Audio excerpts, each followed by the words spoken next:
การสืบสานบุญประเพณีที่แขวงจำปาสักตลอดระยะที่ผ่านมาทีมงานรายการมิงเมืองลาวก็ได้มีการนำเสนอขั้นตอนการสืบสานบุญประเพณีหลายต่างบุญด้วยกันที่จัดขึ้นสักพอปีนี้ก็นับว่าพิเศษกว่าปีที่ผ่านมาที่ได้มีโอกาสถ่ายทำบุญบั้งไฟประเพณีที่บ้านสะพายเมืองสนาสมบูรณ์แขวงจำปาสักในการสืบสานบุญประเพณีบุญบั้งไฟล้านที่ยิ่งใหญ่ขั้นประวัติศาสตร์ที่ได้มาถึงบ้านสะพายเป็นข้างทำอิฐของแขวงจำปาสักกบาแมนด้วยการสนับสนุนของคณะกรรมการหวยกีฬาร่วมส่งเสริมเป็นเจ้าศรัทธาบั้งไฟล้านอันได้สร้างบรรยากาศการท่องเที่ยวติดพันกับการสืบสานบุญประเพณีอย่างมีความหมายและเบิกบานมวลซื่น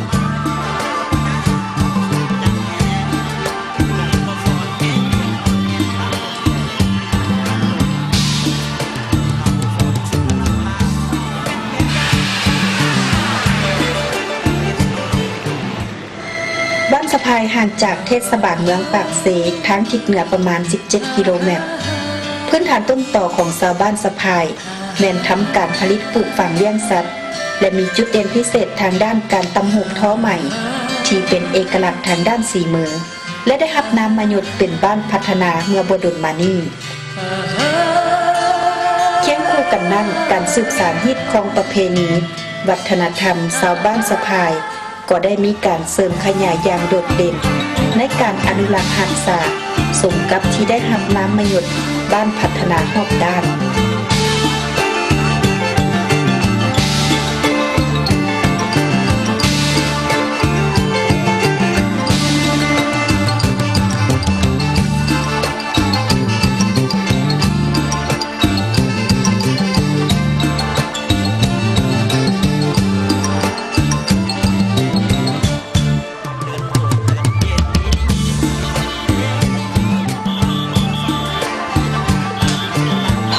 ถึงมือจุดบั้งไฟชาวบ้านชาวเมืองที่มีโอกาสมาเที่ยวบุญก็ได้หลั่งไหลเข้าสู่บ้านสะพายอย่างบ่ขาดสายเฮ็ดให้เส้นทางเข้าสู่บ้านสะพายหนาแน่นไปด้วยผู้คนและยวดยานพาหนะซึ่งบุญบั้งไฟปีนี้พิเศษกว่าปีที่ผ่านมาแม่นขีดความสามารถของบั้งไฟที่นำมาจุดบูชาเป็นบั้งไฟล้านบั้งไฟแสนดังนั้นชาวบ้านชาวเมืองผู้ที่อยากรู้อยากเห็นและอยากประกอบส่วนศรัทธาและมวลซืนในบุญประเพณีบั้งไฟล้านปีนี้จึงหลายเป็นพิเศษ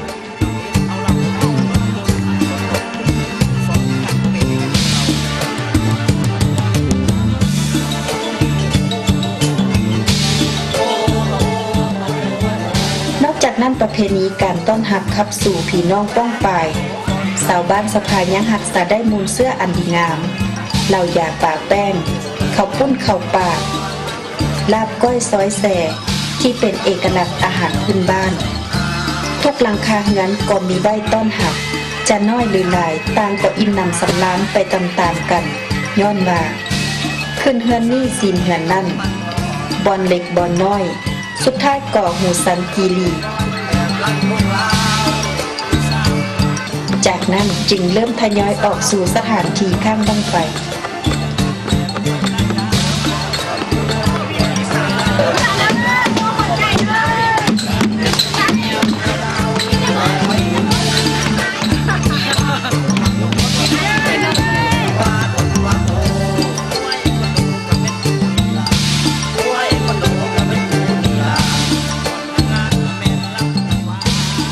บรรดากองเสียกองเซิงบั้งไฟก็สร้างสีสันได้เป็นอย่างดีนับจากการแต่งหน้าทาคิ้วลีลาในการห้องเซิงห้องซอยตามจังหวะและตลกเฮฮาตามภาษาประเพณีบูชาพญาแถนที่มีความหมายในการสื่อสารให้รับรู้ว่าการเซิงบุญประเพณีบั้งไฟเป็นหยังจึงมีความแตกต่างกับการเซิงบุญประเพณีอื่นๆ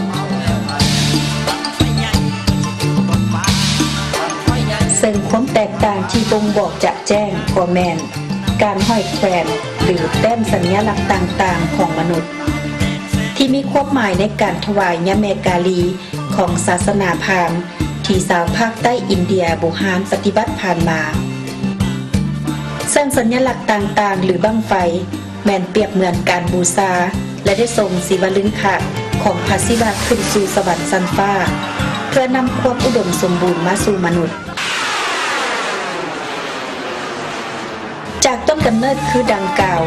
การสืบสานบุญประเพณีบูชาพญาแถนหรือว่าบุญบั้งไฟที่ชาวพุทธสืบสานผ่านมาบ่แม่นการขอฟ้าขอฝนให้ตกตามฤดูกาลและมีการเสี่ยงทายกับบั้งไฟ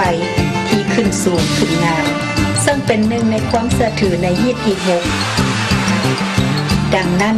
ระยะเดือน6ลาวของทุกปีสาวลาวทุกท้องถิ่นที่มีเงื่อนไขในการจัดงานบุญบั้งไฟประเพณีบรรดาท่านจะพบเห็นสีสันแห่งความเบิกบานมวลซื่นสนุกสนานดังที่ฟ้อนเยิบๆในขณะนี้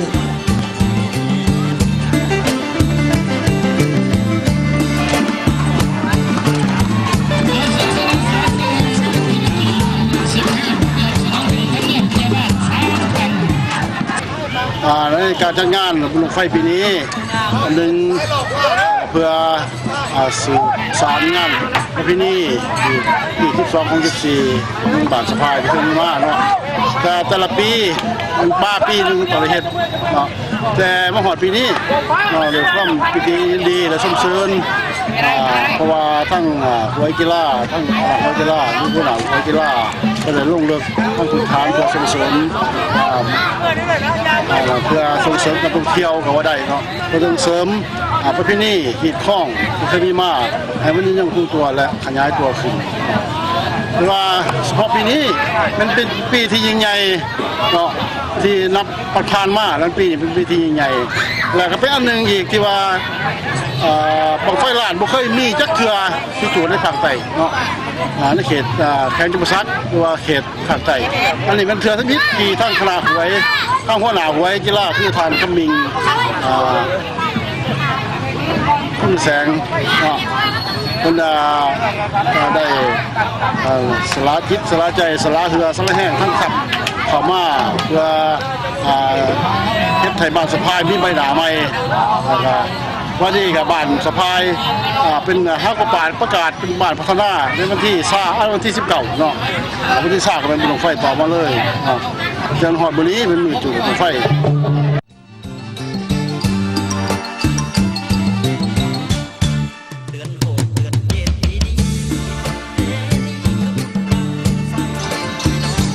สภาพแวดล้อมสถานที่ข้างบั้งไฟ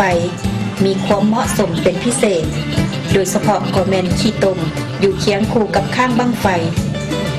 ซึ่งขี้ตมกอแมนขั้นตอนหนึ่งที่มีความสำคัญในการล่างบั้งไฟและสร้างความสนุกสนานมีความหมายสำหรับบั้งไฟสูบหรือบั้งไฟบ่ขึ้น